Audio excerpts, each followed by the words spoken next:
Tem uma outra informação que eu queria trazer e debater com os nossos comentaristas. O governo começou a demitir indicados políticos de deputados que votaram contra a MP do aumento de impostos. Esta é a primeira ação do Planalto para retalhar o Centrão, que está desembarcando da base aliada ou que não tem seguido as orientações do Executivo. Esses cortes alcançaram cargos de assessoria e administração regional de estatais, além de superintendências regionais de ministérios, de nomes ligados ao MDB, PSD, PP e União Brasil. Apesar desse movimento, os políticos dessas siglas mantêm controle de vários cargos, pois a estratégia do governo é contar com parte do Centrão em sua campanha para 2026. Começar essa com o Dávila, que vai trazer um pouco das regras do jogo político. No livro de regras, Dávila, tem algum dispositivo que indica que aqueles parlamentares que não votarem as pautas defendidas pelo governo terão os seus indicados demitidos das estatais, das autarquias, do funcionalismo da máquina pública? É uma regra, mais ou menos, quando isso acontece, Dávila, ou não? Não, isso é para mostrar força mesmo, é para disciplinar a ambição da turma em cima do muro.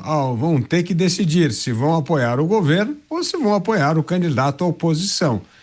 Agora, essa história de anunciar um governo de desembarcado apoio ao presidente da República e manter ministro não faz o menor sentido, como o Beraldo sempre gosta de lembrar aqui. Então, agora o jogo é para valer. Anunciou que vai para o lado da oposição, então vai perder os cargos de confiança. Agora, isso traz um ponto fundamental para a nossa discussão: o absurdo do número de cargos de indicação política no Brasil. É recordista mundial. Para se ter uma ideia, quando Donald Trump chega à Casa Branca, ele tem mais ou menos de 2.000 a 3.000 cargos no máximo. O primeiro-ministro inglês, quando muda de ministro, ele tem 300 cargos para nomear. No Brasil, são 27.000. É uma vergonha. Esse é o problema do Brasil.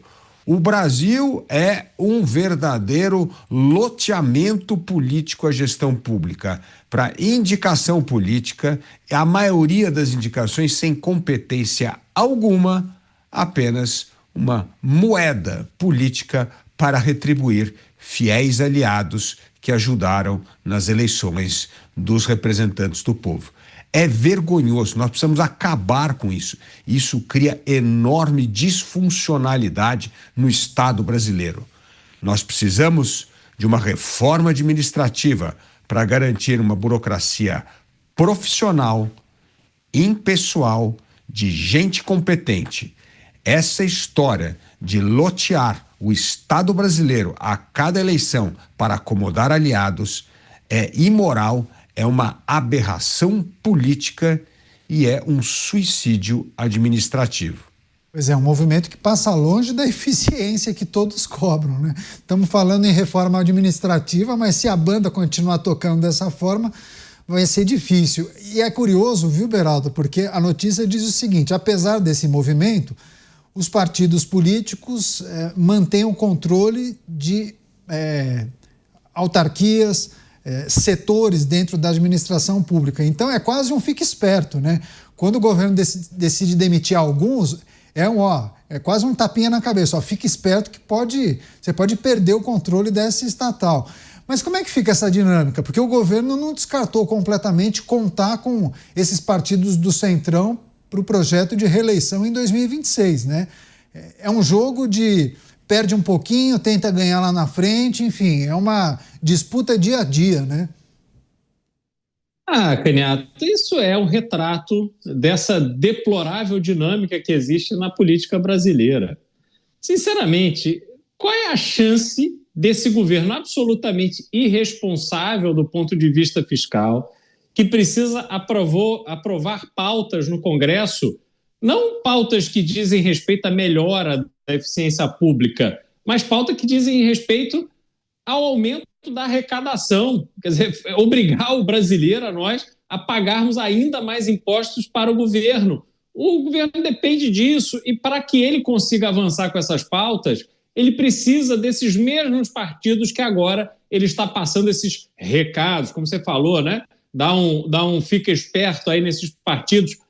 Mas o que vai acontecer, Caneto? Vai vir uma próxima pauta e aí os partidos vão dizer o inverso, vão dar um fica esperto no governo. Essa aqui não vai passar. Não, porque é para o bem do Brasil. Aí o que vocês acham que os partidos do Centrão vão dizer? Não, para o bem do Brasil é você renomear esses cargos aí que você tirou da gente. E aí vão fazer a mesma coisa que o governo fez no caso desse escândalo horroroso, absurdo, que é o roubo do INSS, o roubo dos aposentados brasileiros. O que o governo fez? Demitiu o ministro, né? Aquela postura, o governo macho alfa. Vamos demitir o ministro, porque aqui a gente não aceita corrupção, não. Mas aí pede para o ministro demitido indicar o seu substituto. E está lá tudo absolutamente como sempre esteve. Os aposentados continuam sofrendo na mão desses aproveitadores, o governo operando loucamente para que os responsáveis por o roubo de bilhões de reais da conta dos aposentados fiquem impunes, e assim o Brasil continua sendo Brasil. Por isso, Caniato, eu realmente não vejo nenhuma efetividade nessas medidas. Até porque hoje, diante da postura adotada por Davi Alcolumbre no recebimento da PEC da blindagem, em que ele deixou a Câmara dos Deputados falando sozinho e disse que aquilo era uma imoralidade, sinalizando de forma muito direta e objetiva ao presidente da República, caso haja uma quebra dos interesses de Davi Alcolumbre, talvez o governo se veja numa posição delicada. Mas enquanto Davi Alcolumbre estiver nutrindo expectativas, primeiro, de indicar o próximo ministro para o Supremo Tribunal Federal, que seria Rodrigo Pacheco, e também de costurar uma aliança para indicar o candidato a vice de Lula nas eleições de 2026, eu acho que está aí um ponto de equilíbrio. Se continuar alinhado com Davi Alcolumbre, o governo vai bem mais forte para a eleição de 26. Se romper esta confiança, aí o governo passa a ter verdadeiros problemas.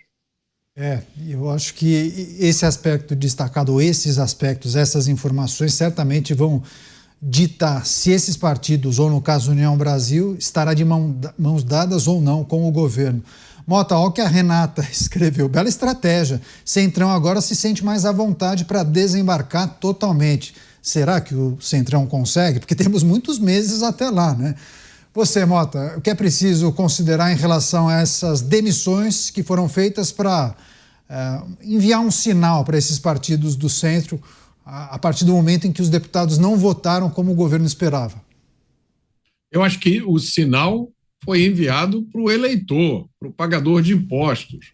Nós somos otários, nós somos manés, porque a gente vive para financiar um Estado inchado, uma máquina administrativa cheia de cargos bem remunerados e poderosos, cuja única finalidade é servir de moeda de troca. O uso político da máquina pública acontece em todos os países. Não vamos ser ingênuos em relação a isso. Mas eu acho que nenhum outro país a função principal da máquina pública seja essa, como é aqui no Brasil. A sentença do trabalhador brasileiro é trabalhar até morrer para sustentar uma classe de parasitas.